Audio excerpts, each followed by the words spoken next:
linisin niyo ang bawat puso ng bawat isa. Dalisayin niyo po ang mga puso namin. Patawarin niyo po kami sa lahat naming mga kalikuan, mga nagawa naming mga kasalanan. Yes, Father God. Bawat isa, pakalinisin niyo po. At naway, kalimutan niyo na po ang lahat-lahat ng aming pagkakasala. At Ama, sa oras na ito, Yes, dito Father. sa sambahayan ito, Hallelujah. ay bigay niyo po ang Holy Spirit. Yes, sa Father. bawat Yes, isa. Hallelujah, Lord. Bigyan niyo po kami ng kaunawaan na galing sa iyo. Yes, Father. Sapagkat ang iyong salita ay hindi namin maunawaan kung hindi sa tulong ng iyong banal na Espiritu. Yes, Father.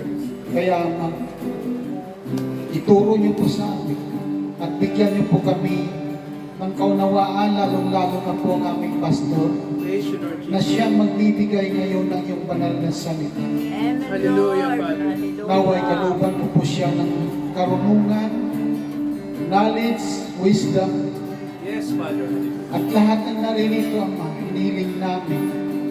Nagamitin niyo rin po ang mga taong naririto. Yes, Mga Father. God. Hallelujah, Lord Jesus. na pinagkalooban niyo ng iyong banal na Espiritu, Yes, sapagkat Father. itong banal na Espiritu ay siyang tanda na binigay niyo sa bawat anak. Yes, Father. Kaya kami na pinagkalooban niyo po, Ama, ay nagiging anak sapagkat ito ang tanda. Tanda ng kaligtasan. Ito ang tatak na ibinigay niyo sa bawat mananampalataya. Yes, Kaya Father. Ama, huwag nawang malis sa mga tatak na ito. Ang iyong banal na Espiritu na siyang ibinigay mo at pinangako mo sa mga apostol bago ikaw ay pumanhik sa iyong kaharian. Yes, Na siya Father. ngayon hanggang sa dulo ng lupa ay kasama ng mga mananampalataya at nagtuturo ng karunungan na Yes. galing sa iyo. Kaya Yes, Lord. naway lumawak pang karunungan ito at naway marami pa ang maligtas. Naway marami pa ang matawag sa kaharian mo, Ama. Yes, Father. Sapagkat nararamdaman namin ang iyong pagdating, na malapit na po kayong dumating, Ama. Yes, Father. Narito na ang mga tanda, pinakita mo na ang lahat, kaguluhan, mga lindol, mga kagutuman, kung ano pang nangyayari ngayon sa sanglibutan. Ngayon, Yes, Father. ang lahat ng yan ay nakasulat sa iyong salita na ito'y mangyayari. At sinabi mo, huwag kayong mabahal sapagkat ito ay darating. Kaya Ama, naway, huwag nawa manlamig ang mga mananampalatayang ito. Yes, Mas Father. lalo nilang kapitan ng iyong pangako sapagkat ang pangako mo, Ama, alam namin ay tutuparin. Kaya Ama, ang lahat ng naririto naway, pag-ingatan niyo, bigyan niyo po ng karunungan. Yes, Father. Yanuin po ang bawat isa kung ano ang nararapat sa bawat isang naririto. Yes, Father. Na mayroong magpapagaling, mayroong magtuturo, mayroong mangangaral. Yes, Father. At lahat-lahat ng ito upang matupad ang iyong mga sinasabi. Yes, Father. Gamitin mo ang bawat isa. Kung ano mang kamalian ng bawat mananampalataya, kung ano pa man ang maituwid niyo po, bigyan niyo po ng daan. Sapagkat sinabi mo, ikaw ang daan, ikaw ang karunungan at ikaw ang buhay. Ikaw ang nagbibigay kaligtasan ng bawat isa. Yes, Father. Kaya sa gabing ito, Ama, samahan niyo po kami, bigay niyo po ang nararapat na salita bawat isa Yes, Lord. na Yes, nararapat Father. sa amin, Ama. Ito ang aming dalangin in the name of the Lord Jesus Christ. Amen. Amen. Amen. Hallelujah. Amen. Hallelujah. Praise God. Salamat sa Diyos, mga kapatid, dahil Hindi mo mamatang. may Bible kayo. Praise God. Sir, pwede niyong ano rin? Babasa po. May salamin kayo? Praise God. So, ayun, walang echo. Ayun, maganda, walang echo.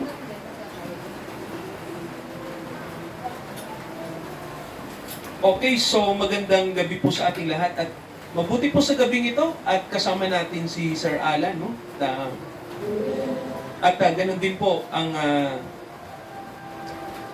ating pong panahon ay maulan at malamig, kaya pag-pray natin mga kapatid na manatili yung ating kalusugan kahit po paiba-iba po ang panahon. Purihin ang Diyos sa kanyang mga salita. Mga kapatid, sa atin pong patuloy po na pag-aaral ng salita ng Diyos, atin pong buksan ang ating mga Biblia sa Romans 6. So sa sulat ni Apostol Pablo sa mga tiga-Roma, sa Kabanata 6, no? Romans 6, at dito po tayo mag-uumpisa sa verse 14. Roma 6, talatang 14. At ito po ang nakasulat, ang sabi, sapagkat ang kasalanan ay hindi makapaghahari sa inyo, sapagkat wala kayo sa ilalim ng kautusan, kundi sa ilalim ng biyaya. Ano nga? Magkakasala ba tayo dahil wala na tayo sa ilalim ng kautusan, kundi sa ilalim ng biyaya? Huwag nawang mangyari.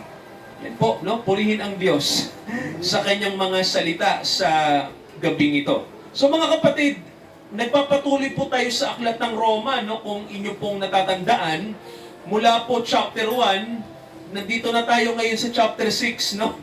Malayo-layo na po yung ating nilakbay sa aklat ng Roma. So, kaya po natin pinag-aaralan ng aklat na ito para po maintindihan natin kung ano yung pundasyon ng ating kaligtasan. Sabihin nyo nga po kaligtasan. Yan. So, mga kapatid, ganito, no? Walang kwenta ang ating pananampalataya kung hindi tayo ligtas. No, yun po ang totoo, no? Dapat po, yung pananampalataya natin nakapagliligtas. Yun po yun, no? So, kung yung pananampalataya po natin, hindi tayo nakatitiyak na maliligtas tayo, wala pong halaga ang pananampalataya, no? Gaano man tayo umahawit pa ng hallelujah, praise the Lord, gaano man tayo karelihiyoso, kung hindi natin tiyak na kung ang pangalan natin ay nakasulat sa aklat ng buhay, delikado po yung pananampalataya na yon. So mga kapatid, eto po, bigyan natin ng katarungan ang salita ng Diyos, no? At ito rin po para din po sa atin, no? Sino-sino po ba ang mga tunay na maliligtas pagdating po sa pananampalataya? So, nandito po yung sagot sa Roma 6, no? Ito po yung mababasa natin sa 6:14, uulitin po natin. Ang sabi dito, ang kasalanan ay hindi makakapaghari sa inyo. Amen po ba? Amen. So, tita, ano pong nakasulat sa mabuting balita? Meron po ba sa unang sentence? Pakinggan po natin. Sapagkat hindi na dapat maghari sa inyo ang mga kasalanan. Yon. May sinasabi dyan mga kapatid sa Bible, no? Sapagkat hindi na dapat maghari ang kasalanan sa inyo. So mga kapatid, ganito yan. Ito yung tanong natin.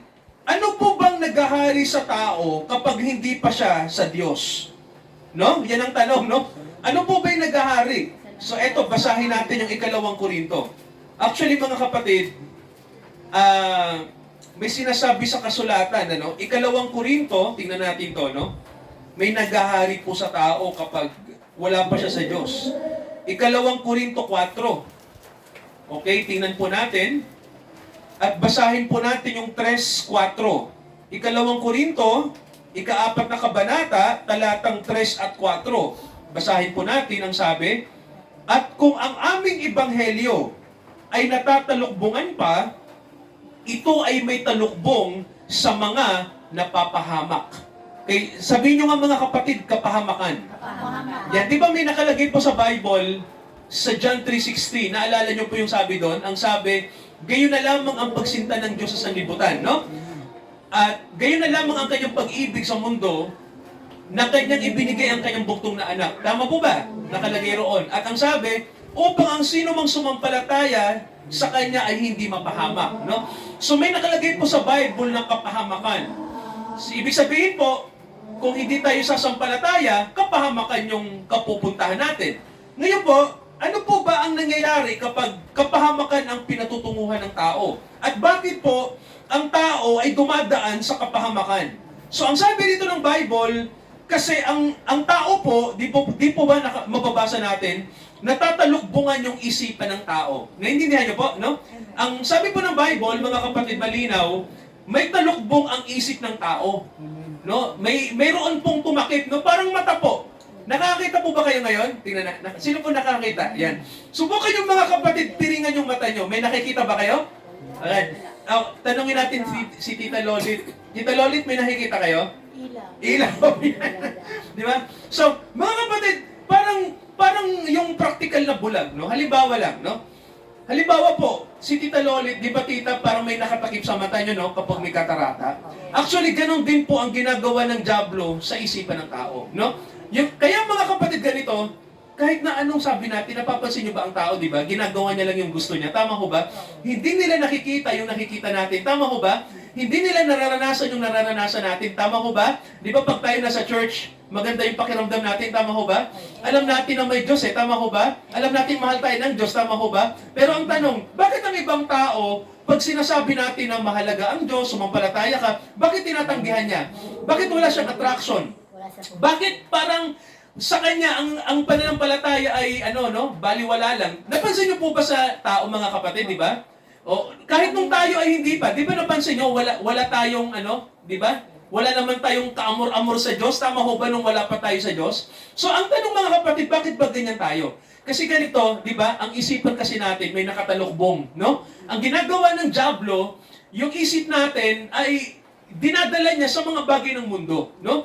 Ayaw ng dyablo, mga kapatid, tandaan natin to, ayaw ng dyablo na ang tao po ay makaalam, no? Parang sa mata, ayaw ng dyablo na makita natin yung kagandahan ng Diyos. Amen po ba? Amen. Ayaw niya nun. Kaya ang ginagawa lagi ng dyablo, tita, yung mata natin tinatakpan. Tama, tita? Oo. No, parang po yan eh, parang kang bulag na hindi mo makita ang katotohanan ng Diyos. Yun po yun, no? Kaya po, ang sabi ni Pablo, mga kapatid, tuloy natin ang pagbasa.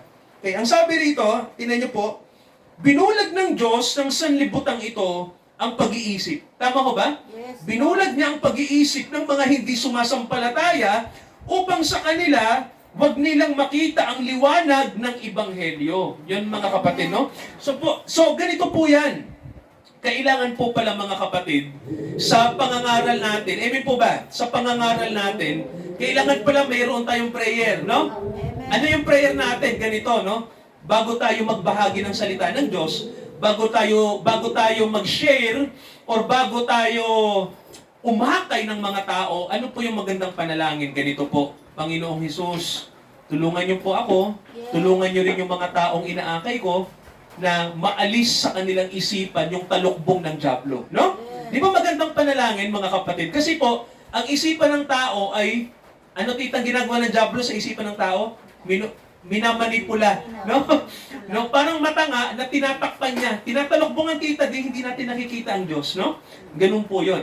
Pero may kapangyarihan po ba ang Diyos na alisin yung talukbong? Amen. Okay. May kapangyarihan ba, tita? Na alisin yung talukbong? Opo, no? Kaya, mga kapatid, kailangan ang panalangin. Sabihin niyo nga po, panalangin. Yan, no? Yung prayer mahalaga kasi yun lang ang paraan para, tita, yung mga tao na matitigas ang ulo, no? Tulad din natin, na noon matitigas ang ulo, na hanggang ngayon maaari, no? Ang tanong, sino nagpapalampot ng ulo ng tao at ng puso? Sinong may kapangyarihan gawin yon? Diyos. Ang Panginoon lang, no? Kaya po nagpipray tayo, tama ho ba? Na makita ng mga kapatid natin, makita ng mga kaibigan natin na ang salita ng Diyos ay napakahalaga. Na dapat nating makita yung kagandahan, no?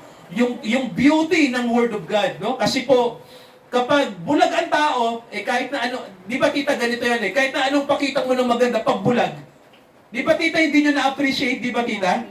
Di ba mahirap tita pag bulag, no? Yes. Na hindi mo nakikita yung mga magagandang picture, no? Mahirap, mga kapatid, di ba? Pero nasa puso. Opo, lalo na tita sa spiritual, no? Kasi kayo naman, bulag lang naman kayo sa physical. Naniniwala naman ako sa spiritual ay hindi kayo bulag, no? Kasi nandito kayo nakikinig ng salita ng Diyos. Alam niyo po alam niyo po yung pinakamatinding kabulagan? Hindi naman yung bulag sa physical tita Hindi naman yun problema Ang pinakamalalang problema ng tao, yung bulag ka sa spiritual. Na hindi mo makita ang kagandahan ng Diyos. Amen ba ron? So mga kapatid, no, eto, basahin natin yung isang kapangyarihan na nagkokontrol sa tao, no? Basahin natin mga kapatid ko, no, yung Gawa 26. Ito basahin natin, ano? Gawa 26. Ito, tingnan natin to, no? May sinasabi sa Biblia. Tingnan nyo po yung mission natin, no? Gawa 26, talatang 18. Ito po yung sinabi ng Diyos kay Pablo nang siya ay isugo para ipangaral ang mabuting balita. Pansinin niyo po yung pagkakasabi ng Diyos, yung pagkakasabi ng Panginoong Jesucristo dito. Sabi dito sa talatang 18, ito po nakasulat, upang idilat mo ang kanilang mga mata. Napansin niyo po yung salita, di ba? Di ba? Upang idilat mo ang kanilang mga mata, upang sila'y magbalik sa ilaw mula sa dilim. Nakita niyo po? At sila ay bumalik mula sa kapangyarihan ni Satanas hanggang sa kapangyarihan ng Diyos. Napansin niyo mga kapatid yung tatlong bagay na sinabi ng Panginoon kay Pablo, di ba? Ang sabi niya, Pablo, sinusugo kita, ibahagi mo ang mabuting balita. Idilat mo ang mga mata ng mga nakikinig. Yung sinasabi pong mata dyan, literal po bang mata? O yung kanilang isipan? No, yung isip, no? Ang sabi po, ibalik mo ang kanilang mga mata sa pagkadilat upang sila ay bumalik sa liwanag. So mga kapatid, ganito yan. Ang tao po, hindi siya makakabalik sa liwanag hanggat bulag siya. Ganun po yun, ano? Maliban mga kapatid na alisin ng Diyos yung pagkabulag natin, no? Diyos lang ang may kapangyarihan nun, eh. Amen. Kaya mga kapatid, mahalaga, pinagpipray natin tong mga tao, no? Pinagpipray natin, hindi lang yung sarili natin. Amen po ba? Hindi lang sarili natin yung pinagpipray natin. Pinagpipray natin yung mga mahal natin sa buhay na bulag, tita. Mga bulag sa espiritual. Tama ho ba? Mga kamag-anak natin na bulag. Di ba? Hindi nila alam eh. No? So, ang sabi ng Bible sa atin, ibalik mo sila patungo sa ilaw. No? Ibalik mo sila. Yan po mga kapatid. No? So, ito po yung nakakalungkot. No? Ang mga tao po ay kinokontrol ng dyablo, ang isip nila, at ang tingin ng tao, okay ang buhay nila kasi okay naman sila, buhay sila. No? Pero ang totoo nun, ang sabi, hindi nila mauunawaan ang daan papunta sa langit. Kaya mga kapatid, sabi ng Bible, marami ang pupunta, hindi sa langit. Saan po pupunta? Marami pupunta sa kapahamakan. No? Kapahamakan pong pupuntahan. So tingnan natin mga kapatid yung biyaya naman ng Diyos. Ano naman ang kapangyarihan na nagpapatakbo sa mga ligtas? Yung una, sino po yung pinapatakbo kapag wala pa tayo sa Diyos? Ang nagpapatakbo sa atin, sino po? Oo, pag wala pa sa Diyos, ang dyablo talaga. Pero pag nasa Diyos na tayo, basahin natin. Roma 6, balikan natin. Okay, basahin natin yung 14. Tingnan niyo po ang sabi. Sapagkat ang kasalanan ay hindi makakapaghari sa inyo. Yun, no? So mga kapatid, simple lang yan. Bakit ba tayo masuwayin sa Diyos? Kasi po ganito yan. Kaya tayo sumusuway sa Diyos kasi ang naghahari sa tao ay ang dyablo. Di ba tita? Yun lang naman yun eh. Ang dyablong naghahari. Kaya ang puso natin, suway ng suway. Ganun lang po yun, no? Ano bang utos ng dyablo? Ano bang gusto niya? Ganito lang yan. Ang dyablo ganito. Lahat ng sinasabi ng Panginoon, binabaliktad niya. O parang ganito lang. Di ba ang sabi ng Bible, wag mong, may mahalagang sinabi ang Panginoong Jesucristo. Sabi niya, ito yung magandang talata, na ang sabi niya, itakwil niyo ang sarili niyo. Di ba may ganon? Di ba? Kung gusto niyo sumunod sa akin, sabi ng Panginoon, itakwil niyo ang sarili niyo. Amen po ba? Amen. So may ganyang utos, mga kapatid, no? Yung sino mang gustong sumunod, itakwil ang sarili. Anong ginagawa ng dyablo? Binabaliktad niya yon, di ba? Anong utos niya? Ganito. Ganito yung sinasabi. Mahalin yung sarili niyo. Di ba? Baliktad na, tita. Opo, naka-reverse. O sinasabi niya ganito. O, mahalin niyo ang sarili niyo. Ayan. Huwag niyo po lang sundin ng Diyos. Sarili niyo muna. Di ba? Love yourself. So, ganon. So, nakita niyo po mga kapatid ito, baliktad, no? Sa dyablo po, sarili muna. Pero sa Diyos, iba, no? Ang sarili natin ay itakwil natin, unahin natin ang Diyos. Amen po ba? So, yan mga kapatid, no? So, anong sabi rito? Tingnan nyo po, ang sabi, ang kasalanan ay hindi makakapaghari sa inyo. Ibig sabihin po, pag tayo po ay nasa Diyos, wala po tayo sa kapangyarihan ni Satanas. Amen po ba? So mga kapatid, ganito yan. Baka may nag-iisip sa atin na, Pastor, bakit ganon? Tingin ko parang nagkakasala pa rin ako eh. Well, eto yan, ganito yan. Alam niyo po ganito, yung iniisip nating mga kasalanan, mga kapatid, no? Isa po sa mga tinatawag na matinding kasalanan sa Diyos, alam niyo po kung ano? Ito po, babala ito sa mga nasa simbahan, no? Tayo at yung mga iba pang mga grupo. Kasi po, may mga Kristiyano na hindi ito alam. Yung pagkakasala sa Espiritu Santo. Naintindihan niyo mga kapatid, no? Ito, basahin natin, yung nakasulat. Okay, tingnan natin, sir, yung nakasulat sa Mateo. Okay, Mateo, ito po, mayroon tayong babasahin mga kapatid, no? Okay.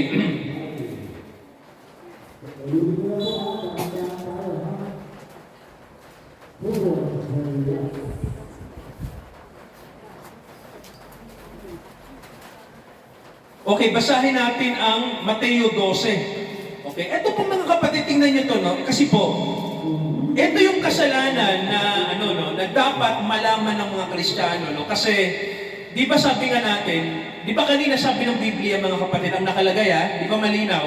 Sabi, wala na kayo sa kapangyarihan ng kasalanan, no? So, alam niyo po ba na may isang bagay na dapat, mga kapatid, no? May mga kasalanan kasi na, na pinatatawad ng Diyos. Amen po ba? May mga kasalanan na hindi mabigat. Pero eto yan. Ito yung kasalanan, mga kapatid, no, na nakikita ko po ito na hindi ito dapat gawin ng isang Kristiyano. Itong kasalanan na to, no? Kasi pag ginawa mo to, etong totoo niyan, hindi ka tunay na Kristiyano. Naintindihan niyo po, no? Kristyanuhan na lang. Pero kapag ikaw ay totoong Kristiyano, hindi mo ito kailanman gagawin. Okay, basahin natin to mga kapatid. Kasi kailangan alam natin to. Okay.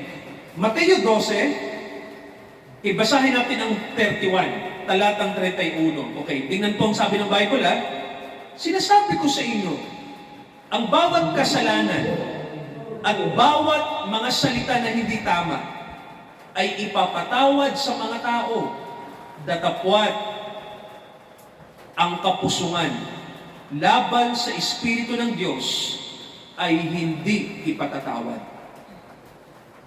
Pansinin natin yung sinabi ng Panginoon dito, verse 32. Ang sino mang magsalita ng isang salita laban sa anak ng tao, patatawarin sa kanya. Datapwat ang sino mang magsalita laban sa Espiritu ng Diyos, hindi siya patatawarin. Kahit sa mundong ito, maging sa darating. Okay, hihinto tayo. Alam niyo mga kapatid, mayroon palang mabigat na kasalanan sa Diyos, no? Napansin niyo po ba? Di ba? At ang sabi ng Bible, kapag ginawa mo ang kasalanan na ito, hindi ka patatawarin. So mabigat to, no? At baka may nag-iisip sa atin, Pastor, ako, marami akong kasalanan sa Diyos, pero pinapatawad ako. Blessed are you. Mapalad ka. Pero alam niyo po, no? Tingin ko mga kapatid, no, bilang tao, nag-iisip ako noon na ano ba yung kasalanan na mabigat sa Diyos? Ano po ba to? Alam niyo mga kapatid, ganito, di ba sabi kanina ng Roma, di ba may nakalagay, wala na kayo sa kapangyarihan ng kasalanan. Amen po ba? So ibig sabihin mga kapatid, may isang bagay na gumagabay sa tao. Sabihin nga po natin kapangyarihan ng Diyos. Yan, so, ang isang born again, may kapangyarihan ng Diyos na gumagabay sa kanya. Amen po ba ron? At mga kapatid, yung gabay na yan, necessity. Sabihin nyo nga po necessity. Ibig sabihin kailangan. Kasi mga kapatid, kung hindi ka gagabayan ng Diyos, baka magkasala ka sa Holy Spirit. No? So, maganda po ito. Tanungin natin, ano ba ang Holy Spirit? Ano ba ang kanyang ginagawa? Basahin natin mga kapatid, yung bagay na mahalaga na ginagawa ng Holy Spirit sa atin kung bakit tayo ay nasa ilalim ng kapangyarihan niya. Okay, basahin natin ang Juan. Okay, Juan, Ebanghelyo ni Juan, Okay, basahin natin mga kapatid ang ah, John 16, Juan 16. Okay. Okay. Verse 13. Okay, talatang 13. Okay, sa mga nakakita po, basahin natin yan. Juan 16:13. John 16:13. Sir, ano po nakasulat? Ito sir. Subalit kapag dumating na ang Espiritu ng katotohanan, Ayan, pakinggan nyo mga kapatid, pakinggan nyo yan. Maganda yan.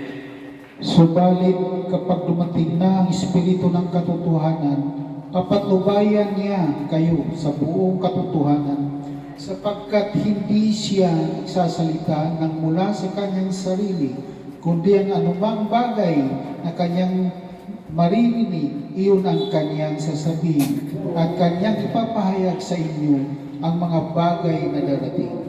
Amen. Mga kapatid, ano po yung napansin nyo sa sinabi ng Panginoong Kristo dyan? Diba? Ang sabi niya ganito, kung ang Espiritu ng katotohanan ay dumating. Nakita nyo po, di ba?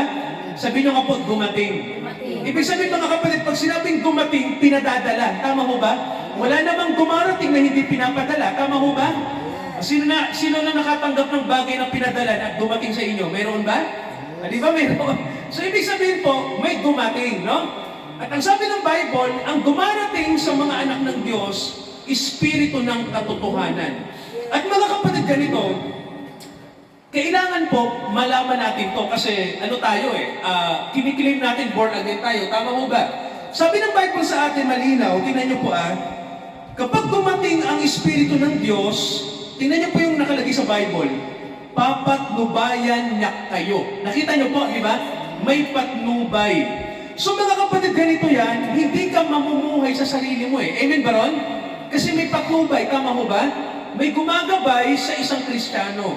Hindi ka nagde-decide sa sarili mo. Amen ba? At ganito mga kapatid, hindi ka gagawa ng bagay sa anumang paraan. Okay, eto sa alam mo, kahit sa alam mo lang, kahit sa alam mo, no? Kahit sa alam mo na tingin mo mabuti. Kasi po, ganito mga kapatid, no? May mga tao kasi, tingnan nyo to may mga tao kasi, umaasa sila, pakinggan nyo to, may mga tao na umaasa sila sa kanilang mabubuting ginagawa, nakikinig? Para ang kanilang interpretasyon, nasusunod nila ang Diyos. Okay, itama natin yan. Hindi yung ginagawa natin ang magliligtas sa atin. Amen ba ron? Hindi yan Ang sabi ng Bible, mga kapatid, may gumagabay sa atin para gawin ang mabuti sa Diyos. Naintindihan niyo po, mga kapatid, hindi ang mabuti sa tingin natin. Amen ba ron? Kundi kung ano ang mabuti sa Diyos. Yun yung ginagawa natin. Naintindihan niyo mga kapatid, no? Magkaiba yung gumagawa ka ng mabuti na alam mo, iba yung gumagawa ka ng mabuti kasi yun ang gusto ng Diyos gawin mo. Magkaiba po ba? Magkaiba tita, di ba? Di ba? Kasi ganito yan. Ang totoo nun, ang lahat ng mabuti sa Diyos lang sir nanggagaling. Amen ba ron? Di ba? Sabi ng Santiago gusto nating patunayan mga kapatid, na ang lahat ng mabuti sa Diyos nanggagaling at yun ang mabuti na tinatanggap ng Diyos. Yung mabuting nanggagaling sa atin, hindi mabuti yun. Anong tawag doon? Yabang. Di ba? Yun ay mga kapatid, pagmamalaki sa Diyos. Oo, pakitang tao, tama tita, hypocrisy. No?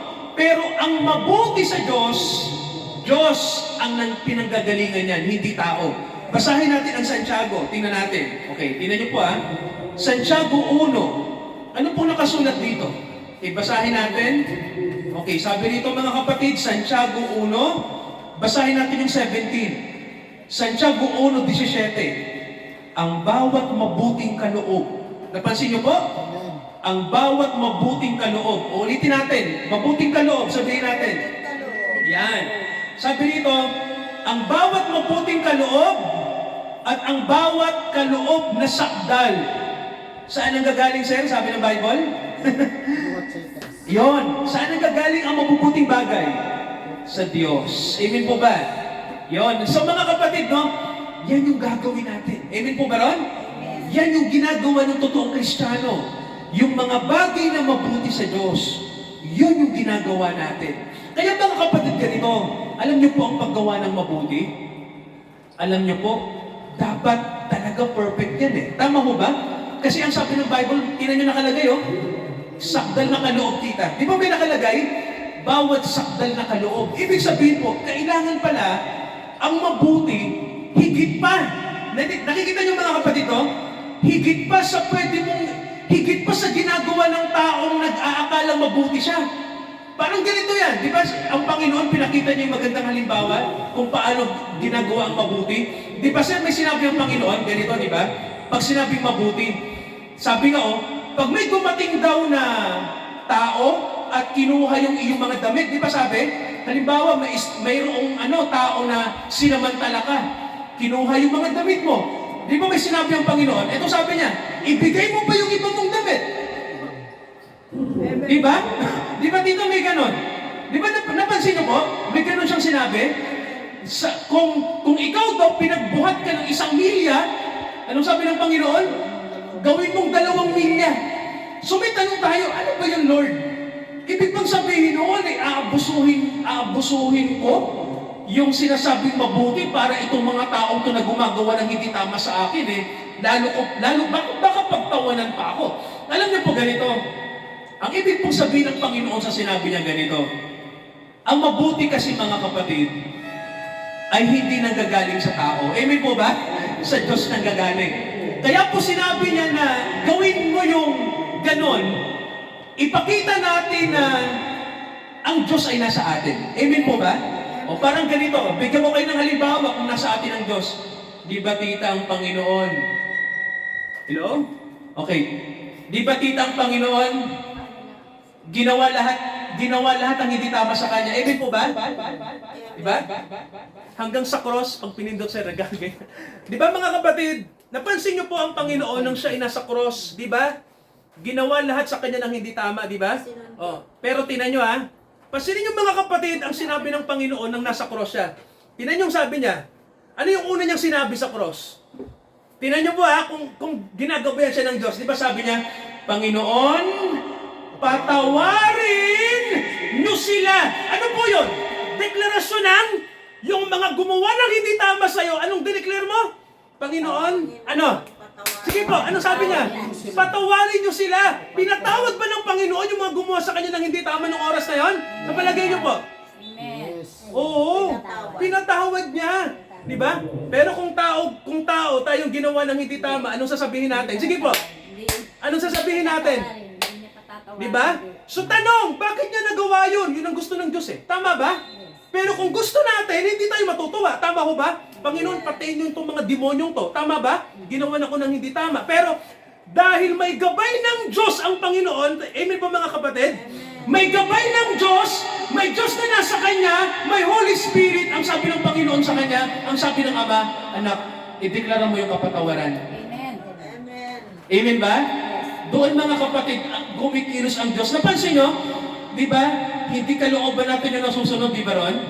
Kundi kalooban ng Diyos. Amen po ba? Anong tawag po doon? Ginagabayan ang taong ito ng Espiritu ng Diyos. Amen po ba? Ang ating Panginoong Jesucristo, ginagabayan. May gabay siya. Kaya mga kapatid, alam niyo po, ang Panginoon mula nang siya ay ibaba sa lupa, hanggang siya namatay, ginawa niya kung ano ang kalooban ng Diyos. Mga kapatid, siya po ang example natin. Amen po ba? Sa buhay na ito. Kaya mga kapatid, ang sabi ng Bible, malinaw, hindi na naghahari sa inyo ang kasalanan. No? Kasi mga kapatid, kung naghahari pa sa inyo ang kasalanan, ibig sabihin po nun, ganito mga kapatid, yung gumagabay sa atin, hindi ang Espiritu ng Diyos. Alam niyo kung ano? Alam niyo po ba kung ano ang gumagabay sa mga tao na wala pa sa Diyos? Eto mga kapatid, tingnan niyo to ha, relihiyon. Relihiyon ang gumagabay sa inyo pag wala pa kayo sa Diyos. Pero pag nasa Diyos tayo, ang Espiritu ng Diyos ang gumagabay sa atin. Iba kasi ang relihiyon kaysa Espiritu ng Diyos. Iba ang batas ng relihiyon. Ganito yan. may gumagabay sa atin. Kapatid, gumawa ka ng mabuti, manalangin ka ng 5 beses, gawin mo to. Diba mga kapatid, ginagawa natin ng isang bagay, pero sa ating puso, ano ang nasa loob ng puso? Mahal ba natin ang Diyos? Kung ginagawa natin yon, di ba mga kapatid, alam ng Diyos na uuobliga ka lang. Tama po ba? No, alam ng Diyos, mabigat ang ginagawa mo. Hindi labag sa puso mo. Pero sa panglabas, ginagawa mo yung mga bagay ng relihiyon. Napansin ng mga kapatid na hindi naman tinatanggap ng Panginoon yung mga bagay na gano'n. Kasi ganito yan, ang tinitingnan ng Diyos, hindi ang panglabas. Ano sir ang tinitingnan? Anong tinitingnan mga kapatid ng Diyos? Yung totoong sumusunod sa Kanya, yung loob, yung puso. Kaya ang sabi, ang puso ng tao mandaraya, no? Kasi nga, ang totoong tayo nasa loob natin. Kaya ang sabi ng Bible, malinaw, wala na kayo sa ilalim ng kasalanan. O wala na kayo sa kapangyarihan ng kasalanan. Kundi, ang sabi ng Bible sa atin, may gumagabay na sa atin. Kaya mga kapatid, tanong, pag tayo po ba ay sumusunod lang sa patakaran ng relihiyon, pero ang puso natin ay walang espiritu ng Diyos. Alam niyo mga kapatid, baliwala yun. Yun ang totoo, no? Baliwala. Tama ba, sir? No? Kasi pwede mga kapatid, ipakita natin na tayo ay maka-Diyos. Tama po ba? Pero wala ang Diyos sa atin. Kasi mga kapatid, simple lang naman ang kapahayagan ng Diyos eh. Ang gusto ng Diyos, siya at ikaw ay maging isa. Amen po ba? Yun lang po yun, no? Kumbaga po, ang Diyos nasa iyo. Gumagawa ng mabuti sa iyo. Kumikilos ang Diyos sa iyo. Kung ano ang iyong isipan, yun, kumbaga po, isipan ng Diyos nasa iyo. Amen ba ron? Yung gawa ng Diyos, gumagawa sa iyo. Kaya mga kapatid, no? Ang totoong born again, God-centered eh. Nakasentro sa Diyos. Amen po ba? Nakasentro sa Diyos yun, no? Sabihin nyo nga po, nakasentro sa Diyos. Yan, God-centered mga kapatid, no? Hindi tayo, tinan nyo to ha, malito. Hindi tayo church-centered. Napansin nyo? Hindi tayo religious-centered. Napansin nyo? Hindi tayo good work-centered. Hindi tayo ganon. God-centered. Nakasentro sa Diyos. Okay? Kung nakasentro ka lang sa simbahan, wala yon. Kung nakasentro ka sa gawain ng church mo, wala rin yon. Naintindihan nyo mga kapatid, no? Kailangan nakasentro ka sa Diyos. Amen ba ron? Nakasentro ka sa Diyos. Kaya lang tita, mga kapatid, sa panahon natin ngayon, ang tingin ng mga tao, pag nasa simbahan na sila, okay na. Alam niyo ho ba yun? Na ang tingin nila, pag sumusunod sila sa patakaran ng simbahan nila, okay na yon. Alam niyo ho ba mga kapatid na iba ang patakaran ng simbahan sa patakaran ng Holy Spirit? Alam niyo ho ba yun? Magkaibang magkaiba? Di ba ang simbahan? May tanong ako, ang simbahan ba itinatama ng Diyos o hindi? Tinatama. Ang simbahan ba maraming maling ginagawa sa Diyos? Sige mga kapatid, kayo sumagot. Marami. Ang simbahan ba pwedeng dalhin ng Diyos sa impyerno pag nagalit siya? Opo. Pwede, tita.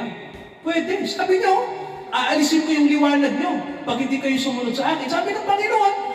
Di ba? Nakikinig po ba tayo? Mga kapatid, no? Kaya nga, ang sabi ng Bible sa atin, ang Holy Spirit ang guide natin. Siya na po ang guide natin, mga kapatid, no? Kaya po ganito, sa mga Christians, na ang gumagabay sa atin ay ang Holy Spirit, mapalad tayo. Amen po ba? Kasi dadalhin ka ng Holy Spirit sa katotohanan. Amen po ba? Ang sabi mga kapatid, buong katotohanan. Amen po ba? Sa buong katotohanan. May tanong tayo. Ano po ba yung buong katotohanan? Di ba? Maganda po bang tanong? Ano po ba yung buong katotohanan na dadalhin ako ng Panginoon doon? Mga kapatid, ganito yan. Alam niyo po, may mga bagay na hindi alam ng tao, pero ikaw at ang Diyos ang nakakaalam. Amen ba ron? Di ba? May mga bagay, mga kapatid, na hindi alam ng kapatid o ng sino man. Pero ang Diyos po, dinidil ang mga bagay na nais niyang sabihin sa iyo. Alamin mo, ano bang gusto mo, Lord, gawin ko? Amen po ba ron? Susundin ko po yun. So mga kapatid, sa gabing ito, wala tayo sa kapangyarihan ng kasalanan. Amen po ba? ang kapangyarihan sumasa atin ay ang Espiritu Santo, ang Holy Spirit. So, hindi tayo sumusunod lang sa sarili natin. Sumusunod tayo sa gusto ng Diyos sa atin. Manalangin tayo mga kapatid. Let us pray. Amang makalangit, dalangin po namin sa gabing ito na samahan nyo kami, gabayan nyo kami, ang mga kapatid po, bigyan nyo ng karunungan, bigyan nyo ng conviction na ang buhay namin ay hindi kami ang may-ari, na ang buhay namin mula nang kami ay makarinig ng inyong salita, hindi po ang sarili namin ang nasusunod. Dahil ang sarili lang po namin, sa tingin, ang sarili po namin, o Diyos, dinadala kami sa kapahamakan. Pero, ang inyong Espiritu, ang banal na Espiritu, dinadala kami sa buong katotohanan. Dalhin nyo kami sa inyong katotohanan, Panginoong Hesus. Dalhin nyo ang sambayanan ito sa buong katotohanan. Alisin nyo kami sa pagkaalipin ng mundong ito, sa pagkaalipin ng kasalanan. Wala na kami doon. I-claim namin na kami ay alipin na ng katuwiran. Lingkod kami, hindi ng kasalanan. Naglilingkod kami sa inyong kalooban. Maglingkod kami sa kalooban nyo. Dahil sa kalooban nyo, nandito ang tunay na kagalakan. Nandito ang katotohanan. Dito namin makikita ang realidad ng kalangitan. Kung ano ang aming future. Kung ano ang naghihintay sa amin. Mga biyaya na hindi mabibilang. Mga pagpapalang makalangit na inilaan nyo na sa inyong mga hinirang. Ipakita nyo ito, Ama. Dahil hindi kami nakadestino sa mundong ito na papunta sa kapahamakan. Dinestino nyo kami papunta sa kaharian nyo. Doon nyo dalhin sa kaharian nyo na makalangit ang mga kapatid namin. Doon nyo ilagak ang aming mga puso. Samahan nyo kami, dakilang Ama. Dahil ang rapture po ay nandito na sa aming panahon. Ang proseso ng inyong pagdating, dakilang Panginoong Jesucristo, nandito na. Nawa po, ma-rapture na kami spiritually. I-rapture nyo kami spiritually. Ilipat nyo na kami mula sa mga bagay ng laman, papunta sa mga bagay nyo. Dalhin nyo kami sa buong katotohanan. Ito ang aming panalangin sa pangalan po ng aming Panginoong Jesucristo. Lahat po tayo magsabi ng Amen. Amen. Purihin ng Diyos, mga kapatid.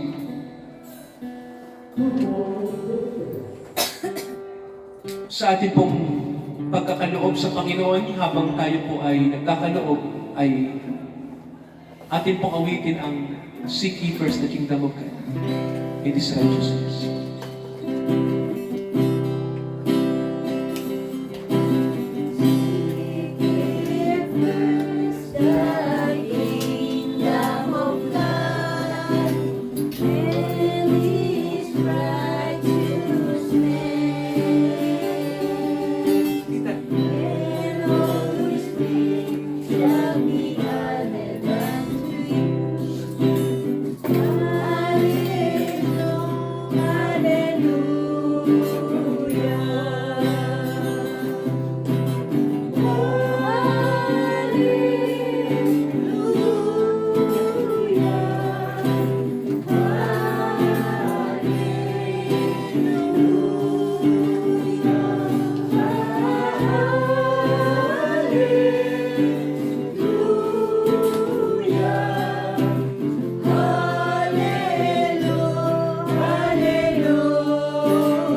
talaga namin, patuloy po ang gawain namin dito sa De La Costa.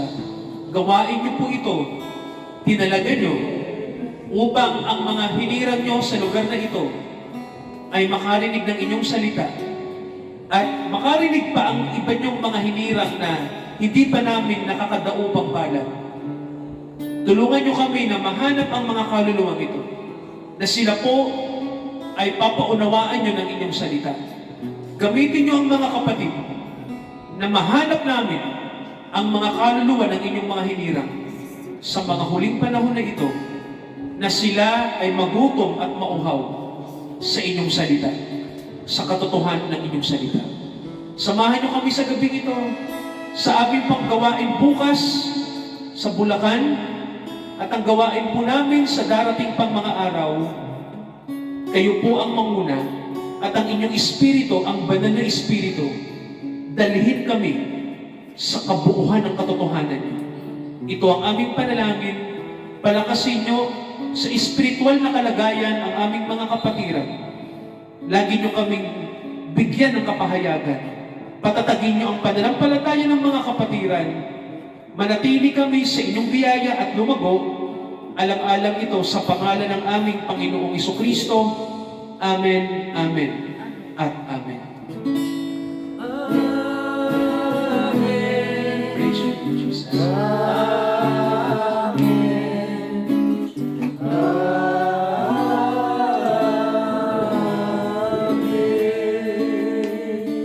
Purihin ang Diyos, purihin ang Panginoong Jesucristo. Good evening po. Magandang gabi, tita. Good evening sa lahat po ng mga kapatid natin. Good evening po. God bless po sa lahat.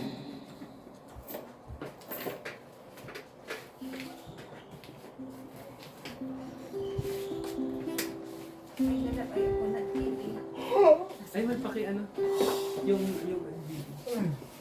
God bless po. Wait, wait.